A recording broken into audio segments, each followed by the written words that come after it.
Putrika Pratiwi dari Universitas Muhammadiyah Brau jurusan akuntansi. Di video ini saya akan menjelaskan materi mengenai bukti audit. Yuk langsung aja ke penjelasannya. Nah, yang pertama mengenai tujuan audit. Tujuan umum audit atas laporan keuangan adalah untuk menyatakan pendapat atas kewajaran laporan keuangan dalam semua hal yang material sesuai dengan prinsip akuntansi yang berlaku umum. Nah, kemudian terdapat tujuan bukti audit. Tujuan bukti audit ada dua, yaitu membantu membuat keputusan tentang penilaian risiko dengan mempertimbangkan salah saji berupa potensial yang akan mungkin terjadi. Nah, yang kedua, membantu menentukan prosedur audit yang cocok dengan asersi dan penilaian risiko. Selanjutnya, asersi manajemen dan tujuan audit. Hubungan antara asersi manajemen dan tujuan audit ada 5. Yang pertama, keberadaan atau keterjadian. Aktiva dan kewajiban entitas ada pada tanggal tertentu dan transaksi pendapatan serta biaya terjadi dalam periode tertentu. Kedua, kelengkapan. Semua transaksi dan akun yang seharusnya telah disajikan dalam laporan keuangan. 3. Hak dan kewajiban. Aktiva adalah hak entitas dan utang adalah kewajiban entitas pada tanggal tertentu.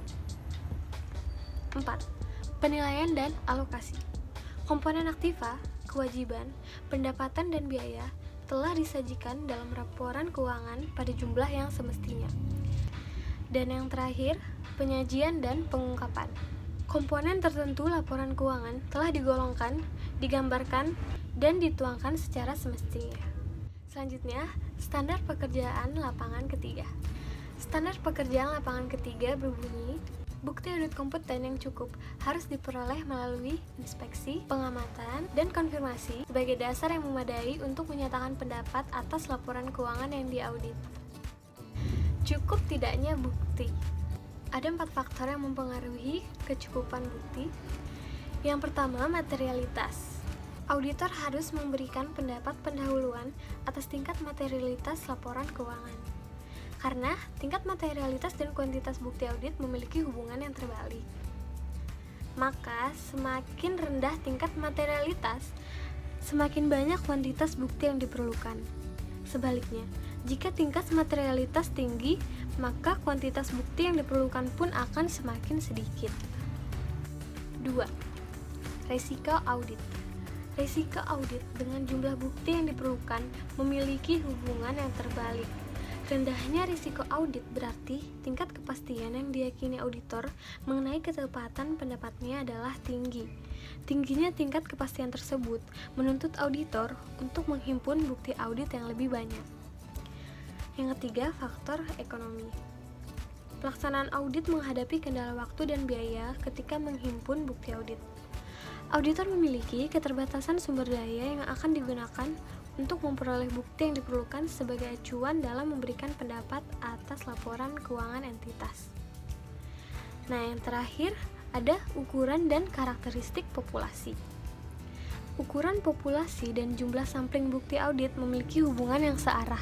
Semakin besar populasi, semakin besar jumlah sampel bukti audit yang harus diambil dari populasi. Sebaliknya, semakin kecil ukuran populasi, semakin kecil pula jumlah sampel bukti audit yang diambil dari populasi. Kompetensi bukti audit. Kompetensi bukti audit ini berkaitan dengan sejauh mana bukti-bukti audit yang diperoleh dapat dipercaya. Pertimbangan yang perlu dilakukan dalam pemeriksaan apakah bukti audit sudah kompeten bisa didasarkan pada relevansi bukti. Bukti audit yang relevan haruslah sesuai jika digunakan untuk maksud tertentu, yang berarti harus berhubungan dengan tujuan auditor. Sumber informasi bukti. Bukti yang paling tepat dan dipercaya diperoleh langsung oleh auditor dari pihak luar entitas. Ketepatan waktu. Ketepatan waktu berhubungan dengan kapan digunakannya bukti audit. Kriteria ini menjadi penting, khususnya untuk memverifikasi aktiva lancar, utang lancar, dan akun surplus defisit karena bisa mengecek cut-off sudah dilakukan dengan tepat. Objektivitas. Bukti audit yang bersifat objektif dipandang lebih kompeten jika dibandingkan dengan bukti audit yang bersifat subjektif. Bukti audit sebagai dasar yang layak untuk menyatakan pendapat auditor. Yang pertama ada pertimbangan profesional. Pertimbangan profesional merupakan salah satu faktor yang menentukan keseragaman penerapan mutu dan jumlah bukti yang diperlukan dalam audit. Kedua, integritas manajemen. Auditor akan meminta bukti kompeten jika terdapat keraguan terhadap integritas manajemen. Selanjutnya, kepemilikan publik versus terbatas. Auditor memerlukan tingkat keyakinan yang lebih tinggi dalam audit atas laporan keuangan perusahaan publik dibandingkan dengan audit atas laporan keuangan perusahaan yang dimiliki oleh kalangan terbatas. Dan yang terakhir, kondisi keuangan.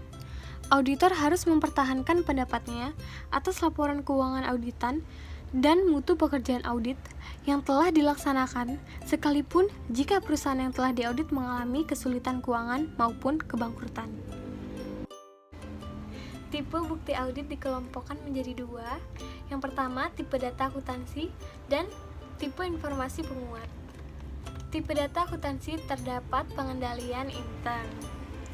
Pengendalian intern berguna dalam mengecek ketelitian dan keandalan data akuntansi.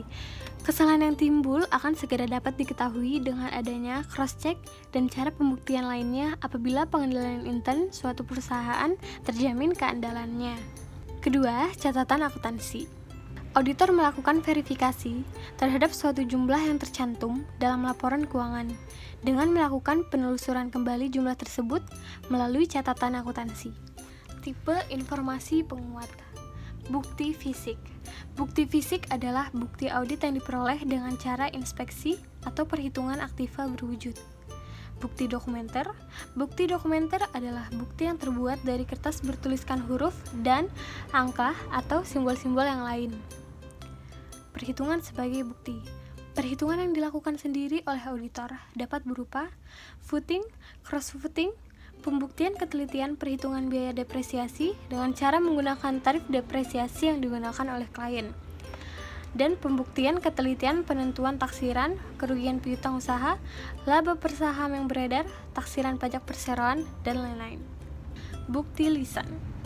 Dalam rangka mengumpulkan bukti, auditor banyak meminta keterangan secara lisan dari klien, terutama para manajer. Perbandingan. Untuk menentukan akun atau transaksi yang akan dipisahkan guna penyelidikan yang lebih intensif, auditor melakukan analisis terhadap perbandingan setiap aktiva, utang, penghasilan, dan biaya dengan saldo yang berkaitan dalam tahun sebelumnya.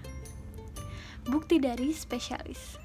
Spesialis adalah seseorang atau perusahaan yang memiliki keahlian atau pengetahuan khusus dalam bidang selain akuntansi dan auditing. Prosedur audit. Yang pertama, inspeksi. Inspeksi merupakan pemeriksaan secara rinci dokumen atau kondisi fisik sesuatu. Kedua, pengamatan atau observasi. Observasi merupakan prosedur audit yang digunakan oleh auditor untuk melihat atau menyaksikan pelaksanaan suatu kegiatan. 3. Konfirmasi. Konfirmasi merupakan bentuk penyelidikan yang memungkinkan auditor memperoleh informasi langsung dari pihak ketiga. 4. Permintaan keterangan. Permintaan keterangan merupakan prosedur audit yang dilakukan dengan meminta keterangan secara lisan. 5. Penelusuran. Auditor melakukan penelusuran informasi sejak mula-mula data tersebut direkam pertama kali dalam dokumen. Dilanjutkan dengan pelacakan, pengolahan data tersebut dalam proses akuntansi. 6. Pemeriksaan dokumen pendukung. Pemeriksaan dokumen pendukung meliputi inspeksi terhadap dokumen yang mendukung suatu transaksi atau data keuangan untuk menentukan kewajaran dan kebenarannya, dan pembandingan dokumen tersebut dengan catatan akuntansi yang berkaitan. 7. Perhitungan. Prosedur audit ini meliputi perhitungan fisik terhadap sumber daya berwujud seperti kas atau persediaan, pertanggungjawaban semua formulir bernomor urut tercetak.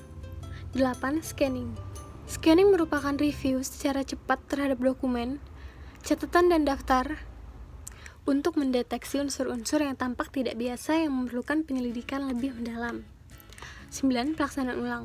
Pelaksanaan ulang merupakan pengulangan aktivitas yang dilaksanakan oleh klien. 10. Teknik audit yang berbantuan komputer. Maksudnya, bila mana catatan akuntansi klien diselenggarakan dalam media elektronik, auditor perlu menggunakan berbagai prosedur audit yang dijelaskan di atas. Nah, kita masuk ke pembahasan yang terakhir, yaitu situasi audit yang mengandung resiko. Auditor harus waspada jika menghadapi situasi audit yang mengandung resiko seperti pengendalian internal yang lemah, kondisi keuangan yang tidak sehat, manajemen yang tidak dapat dipercaya, penggantian auditor, perubahan tarif atau peraturan, usaha yang bersifat spekulatif, dan yang terakhir, transaksi perusahaan yang kompleks. Nah, itu dia tadi pembahasan mengenai bukti audit. Semoga materi ini bisa bermanfaat dan saya ucapkan terima kasih. Assalamualaikum warahmatullahi wabarakatuh.